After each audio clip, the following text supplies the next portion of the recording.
अस्सलाम वालेकुम नाज़रीन, मेरा नाम अली हैदर है और आपका शुक्रगुजार हूँ कि आपने मेरी ये वीडियो देखने के लिए वक्त निकाला। वीना मलिक साहिबा अक्सर कंट्रोवर्सीज़ में रहती हैं। अब एक और कंट्रोवर्सी उनके सामने आई है।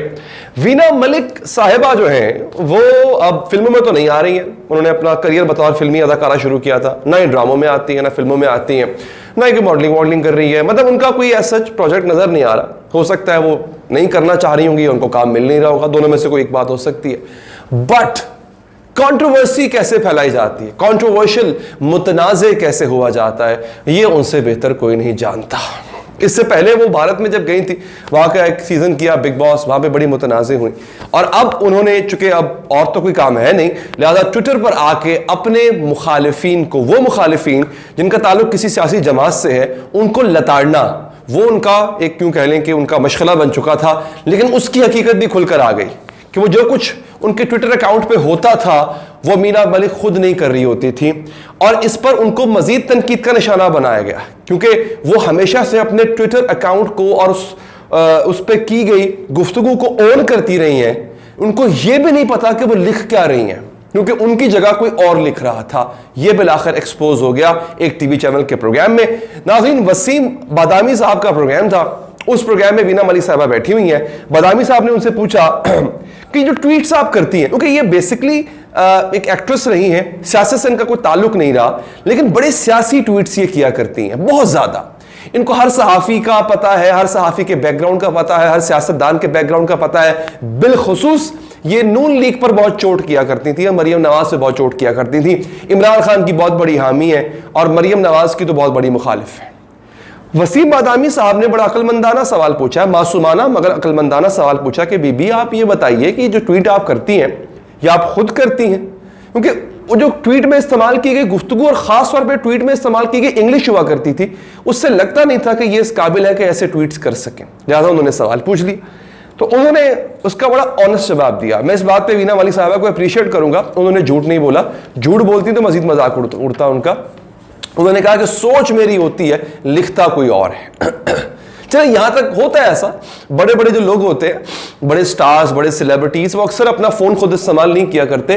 वो अपना उनका ट्विटर अकाउंट या फेसबुक या इंस्टाग्राम कोई और हैंडल या कोई कंपनी हैंडल कर रही होती है, वो अपने सोच का मरकजी ख्याल बता दिया करते हैं, तो वो अल्फाज खुद उसके लिख लिया करते हैं। बाद में वो प्रूफ रीडिंग करके उसको प्रूफ कर देते हैं, डिसअप्रूव कर देते हैं। मुझे लगा शायद ऐसा ही कुछ होगा, लेकिन वसीम बादामी साहब हैं तो अक्लमंद सहाफी, कोई शक नहीं है, बहुत ही कमाल के एंकर है।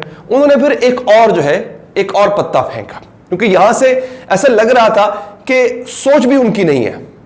पहले उन्होंने कहा ना, सोच उनकी होती है, उनकी अपनी होती है, लिखता अल्फाज किसी और के होते हैं। उन्हें शक पड़ा कि नहीं, सोच भी इनकी अपनी नहीं होती है। उन्होंने फिर एक और तुरम का फेंका। उन्होंने कहा, ये जो आपने ट्वीट किया था, आपने कहा ट्वीट में कि अजमत सईद शेख साहब को हुदैबिया की इंक्वायरी करनी चाहिए। मैं अटक गया था जुमले में, दोबारा पढ़ देता हूं। अजमत सईद शेख साहब को हुदैबिया की इंक्वायरी करनी चाहिए। ये उन्होंने वीना मलिक साहिबा का अपना ट्वीट किया हुआ, लिखा हुआ, जो उनकी सोच, कहते हैं मेरी सोच होती है, लिखा किसी और ने, उनकी सोच वाला ट्वीट जो है उनके सामने रखा। तो मोहतरमा बौखला गई, कहती मुझे मालूम नहीं है किस कॉन्टेक्स्ट में बात हो रही है। भाई कॉन्टेक्स्ट क्या सियाको सवात।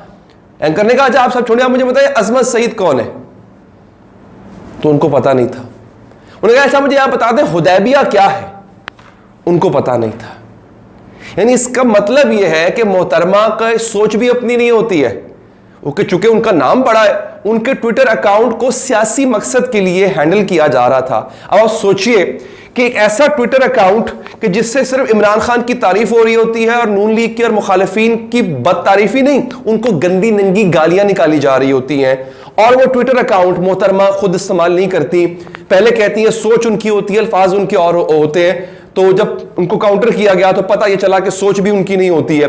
तो इसका मतलब है वीना मलिक का ट्विटर अकाउंट कोई सियासी जमात इस्तेमाल कर रही है अपने मुखालिफिन को लताड़ने के लिए, और जिस किस्म का लताड़ा जा रहा है वो इंतहाई घटिया तरीके से लताड़ा जा रहा है। और वीना मलिक साहिबा को सोचना चाहिए कि वो किसी सियासी जमात के हाथों इस्तेमाल क्यों हो रही हैं, या किसी भी, चलिए सियासी नहीं, कोई जमात, कोई गिरोह उसके हाथों इस्तेमाल क्यों हो रही है। आपको यह भी नहीं पता कि जस्टिस अजमत सईद शेख कौन है। पैनामा पेपर्स की जो बेंच बना था वो उसका हिस्सा थे जस्टिस अजमत सईद शेख साहब। नवाज शरीफ को नाअहल करने वाले जजेस में उनका नाम था जिन्होंने ये फैसला लिखा था, सुप्रीम कोर्ट के जज हैं।